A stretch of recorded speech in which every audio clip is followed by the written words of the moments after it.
Hi there, this is Eric. Today is July 26th, and this is a Breba fig from my Lussheim tree.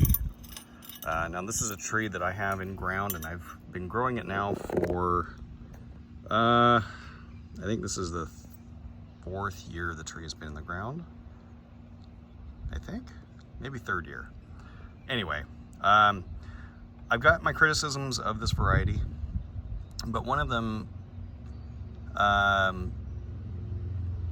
is a little bit more detrimental than others. You see the skin cracking. Everybody loves the skin cracking, but what I am finding this year is the skin cracks well before the fig is ripe, and it's been that way as long as it's fruited for me.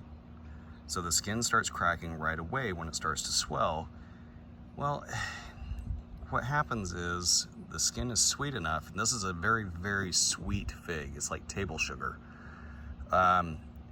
What ends up happening is it exudes nectar or syrup or juice from the skin at these cracks, and the ants have found it.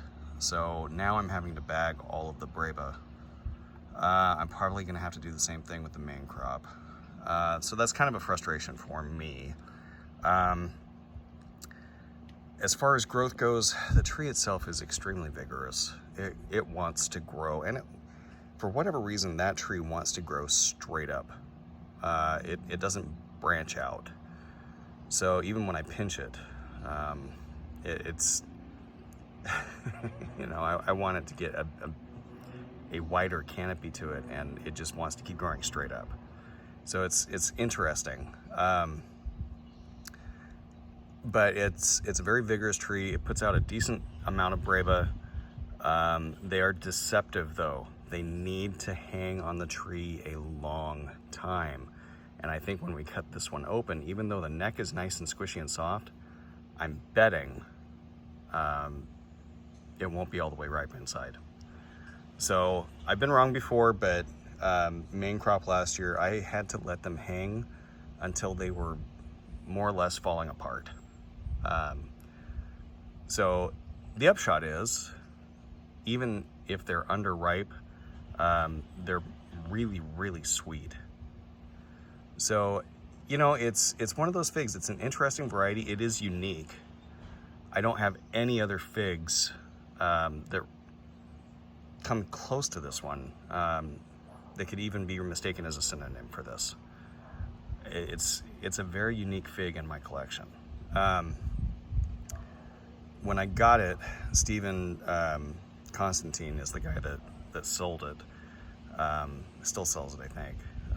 He mentioned something about strawberry and vanilla flavors on it. I've never gotten that to speak of. It's just very, very sweet.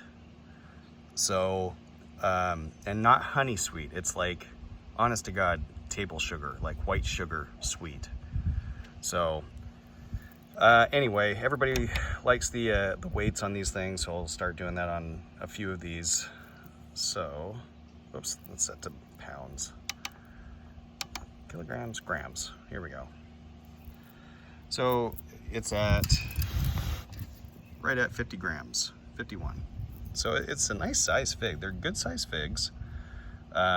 Main crop is a little tiny bit smaller, but not much.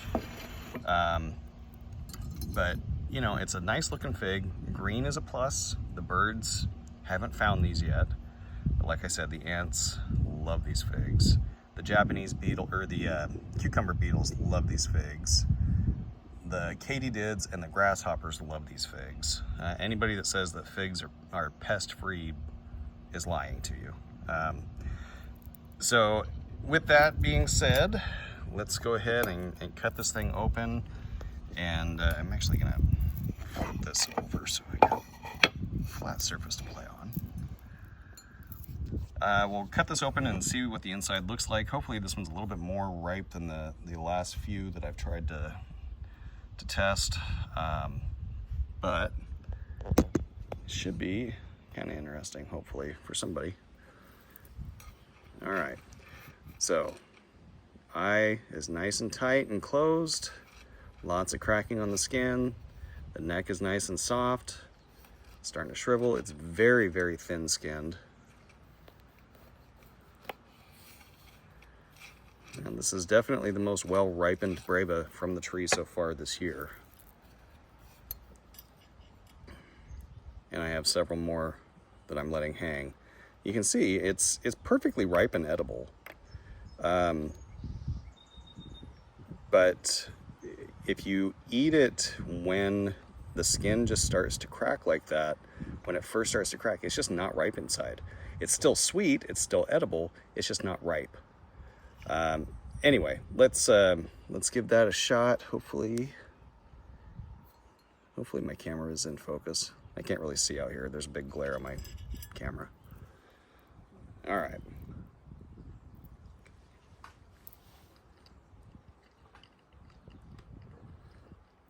So it's got a lot of seed crunch. It's a very syrupy fig. It is not dense at all. It's syrupy and loose. The pulp is very loose. It's the best term I can think of. But as it gets more and more ripe, it liquefies even more. And these really do become like water balloons. But that being said, extremely sweet. Probably the sweetest fig I have.